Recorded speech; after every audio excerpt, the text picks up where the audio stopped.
Vamos agora para a ação? Vamos? Como é que eu posso modular? Como é que eu posso agir no controle da intensidade da minha resposta emocional? Como é que eu posso lidar com isso? Vamos falar um pouco disso? E ao falar do como eu posso modular a emoção medo, eu vou falar de um outro aspecto muito interessante. O medo ativa também outras emoções básicas. É, isso mesmo. Não é tão simples assim. Junto com o medo, se mesclam outras emoções, criando um estado emocional bem mais complexo, inclusive fisiologicamente, né? E para que a gente possa exercer um controle, um equilíbrio da emoção medo, eu preciso entender as outras emoções que se conectam com medo, para que você possa agir com eficiência, com eficácia. Vamos então compreender isso.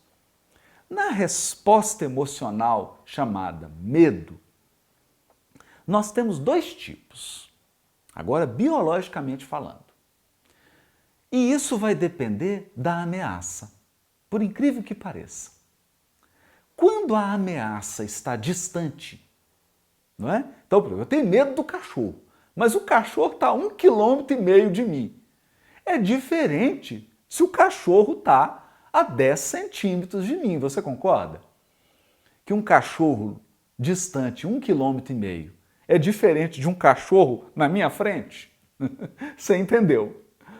Então, a distância que a ameaça está de mim influi no circuito do medo. Influi no tipo do medo que vai ser expresso.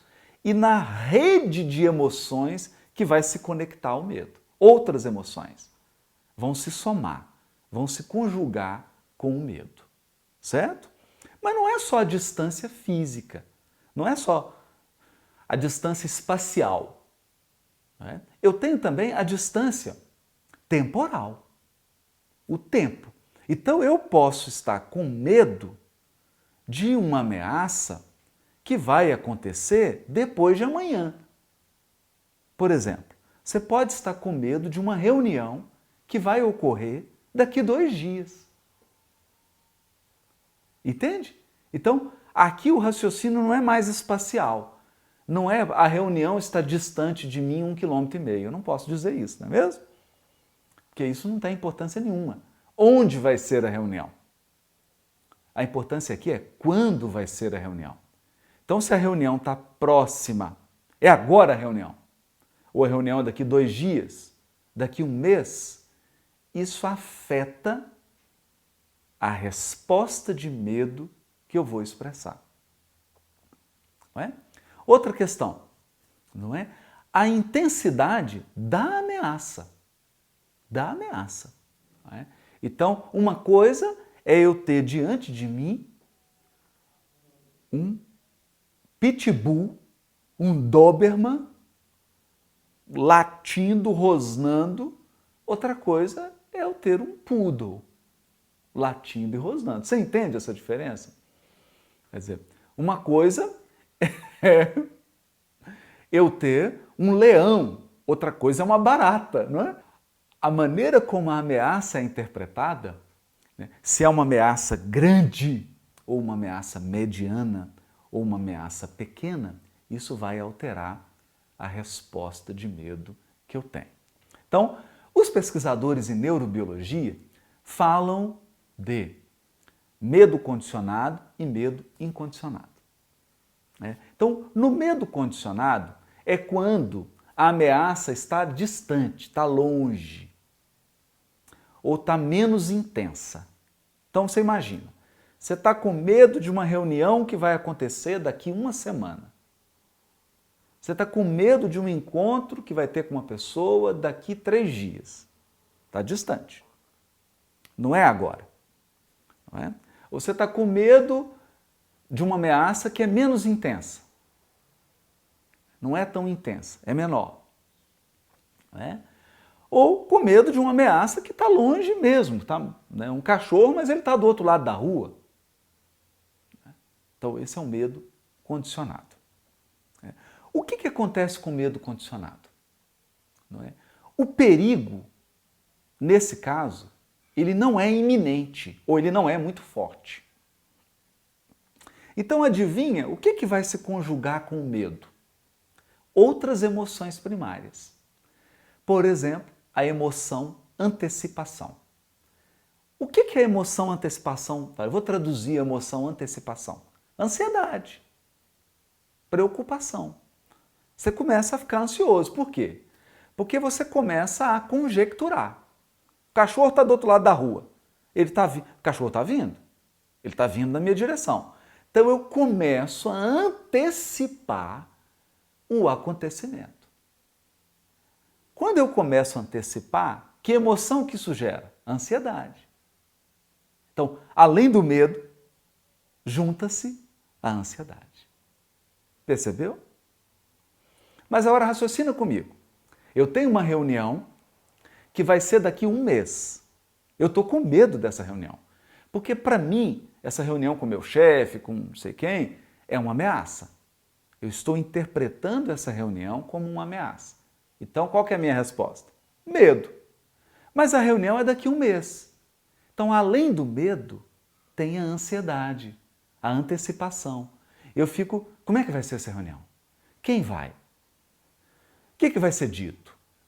E isso te leva a um processo de ansiedade, a um estado emocional de ansiedade. Está vendo como é que é complexo? Então, somou-se o medo à ansiedade. Agora você ficou ansioso. Antes era só o medo, mas agora por conta da ansiedade já começa a afetar o seu sono. Então você não dorme. Não é natural você perder o sono com medo. Isso não é uma resposta automática, porque geralmente o medo é uma resposta instantânea, não é? Tá o cachorro aqui, eu tenho medo, o cachorro saiu, acabou o medo. Teve aquele pico, né? Aquela curva. Surgiu muito medo, o medo diminuiu. Mas aqui eu estou antecipando uma ameaça que vai ocorrer. Então, junto com o medo, tem ansiedade.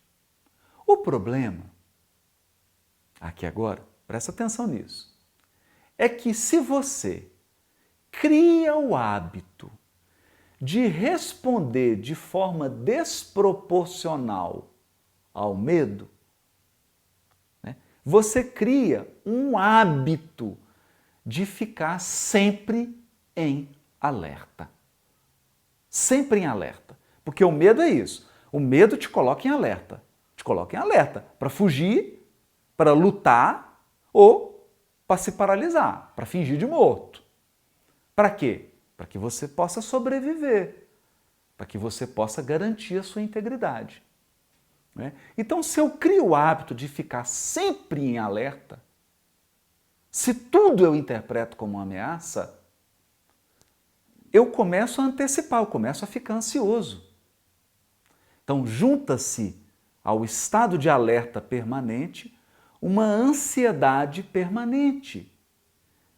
Medo permanente, ansiedade permanente, junta um outro processo emocional. O estresse. O estresse. Não é? É uma emoção complexa.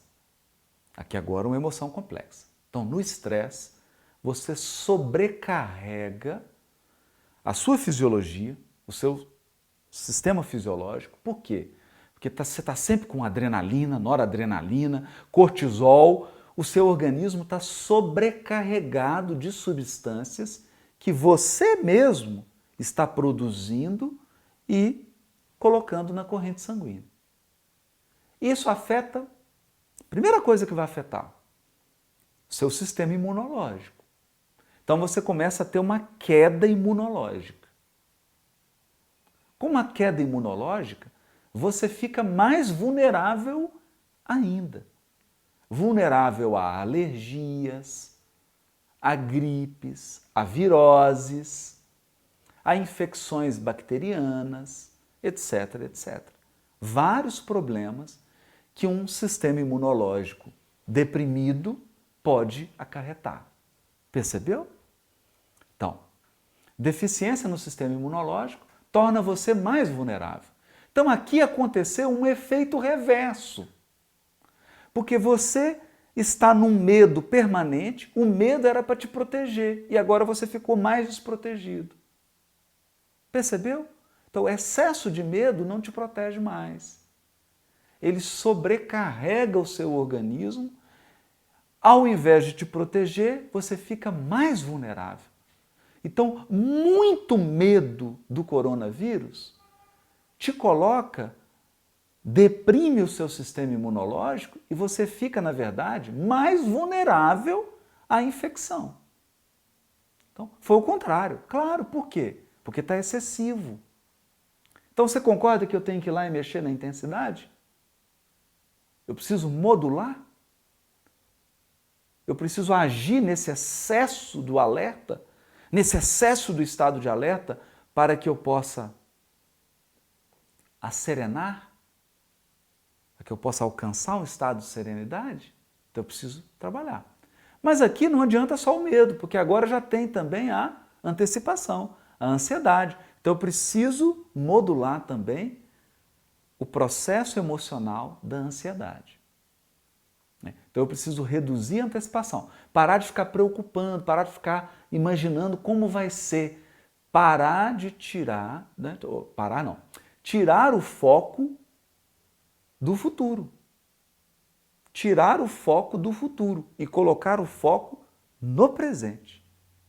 Então, ao invés de você ficar gastando energia para imaginar como vai ser aquela reunião, você foca no presente e se prepara para ela.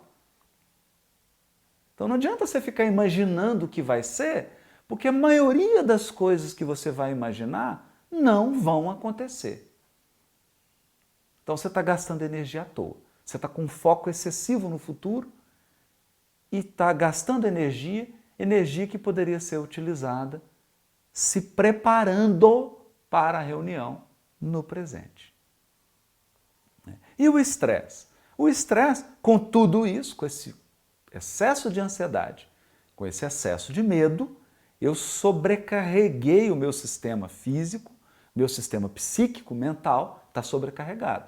Então eu preciso buscar práticas que me levem à serenidade, a acalmar, a diminuir a carga, a deixar de sobrecarregar o meu sistema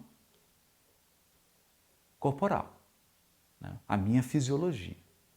Não é? Tá lógico isso? Não fica lógico? Né? Então você perceba que o medo que está longe, esse medo condicionado de uma ameaça que está distante no espaço e no tempo, ou de uma ameaça que é até pequena, mas eu fico imaginando ela, né, gera um conjunto de reações como estresse, como ansiedade, altamente prejudiciais. E pode ser exatamente esse o seu estado agora. Você está estressado, está ansioso e com muito medo.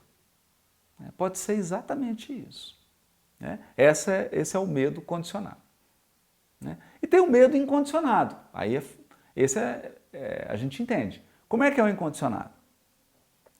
É quando a ameaça é intensa.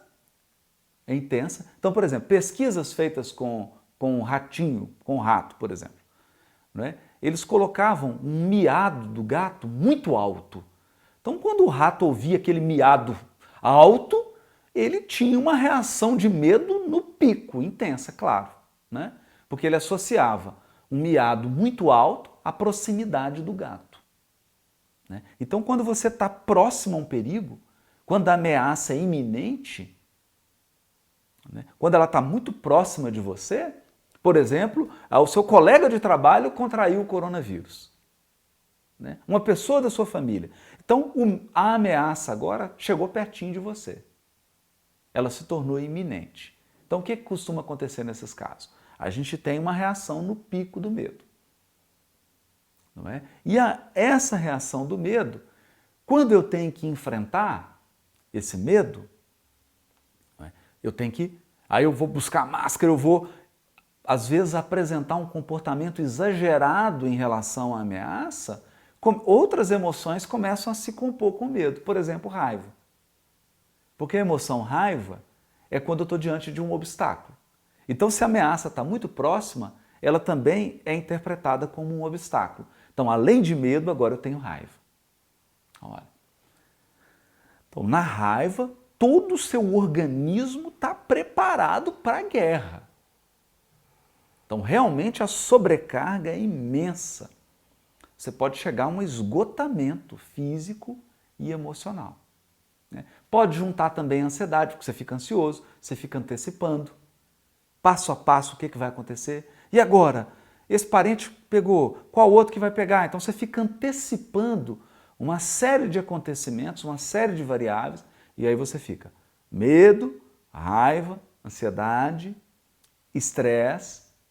Percebe como várias emoções aí podem surgir, não é? Outra, por exemplo, dependendo do encaminhamento, dependendo da maneira como você está lidando com a ameaça, ou se a ameaça realmente é muito grande, você está perdendo, né? Se o perigo é realmente muito grande, pode juntar-se também a emoção tristeza. A tristeza. E aí um parente foi internado, aconteceu alguma coisa, e você sente que está perdendo a luta. Você sente que está sendo derrotado nessa luta. Então, essa perda, experimentar essa perda, traz também a tristeza. Então, olha aqui, medo, ansiedade, raiva, estresse, tristeza, tudo isso se conjuga para um estado emocional complexo. Complexo. Né? Então, por que eu estou dizendo isso? Porque você não pode ir lá ingenuamente falar assim, eu vou controlar meu medo. Tem que entender que junto com o medo tem raiva, ansiedade, estresse, tristeza. Está tudo conjugado. Então eu preciso atuar de maneira inteligente para lidar com todas essas emoções conjuntas. Lidar com todas essas emoções que estão atuando de forma coordenada para gerar um estado emocional bem mais sofisticado, bem mais complexo. Não é? Então, vou lá controlar. Então eu vou reduzir, eu vou modular essas emoções. E como é que eu faço isso? Aí realmente eu preciso refletir. Aí entra o nosso córtex pré-frontal. Aí eu preciso pensar, eu preciso refletir, eu preciso me informar, buscar informações adequadas, buscar conhecer, que é o que você está fazendo agora. Você está aqui assistindo esse vídeo, buscando se inteirar, buscando aprender sobre as emoções e os mecanismos das emoções. Então você está aqui se munindo de ferramentas para agir de uma maneira mais equilibrada, de uma maneira mais eficiente e mais eficaz no controle da intensidade da emoção. Então a emoção vem, mas aí você modula, você diminui. Todo mundo sabe como é que é isso. É quando você diz assim, menino, abaixa o som da televisão, está muito alto. É isso. Então quando o som fica muito alto, você tem que ir lá e diminuir o volume. Você vai modular. Isso é o que nós chamamos de equilíbrio das emoções. Então entenda, não tem como você cortar a emoção, acabar com a emoção. Não é isso, não é essa a nossa proposta. Nossa proposta é equilibrar. Equilibrar é modular. É mexer na intensidade e na direção. Eu entender como que a emoção funciona para que a emoção possa atuar a meu favor. Porque você lembra do exemplo que eu dei aqui? Se você está com muito medo, e muito medo gera ansiedade, gera estresse, gera tristeza, Muito medo, medo exagerado, afeta o seu sistema imunológico. Aí você fica vulnerável.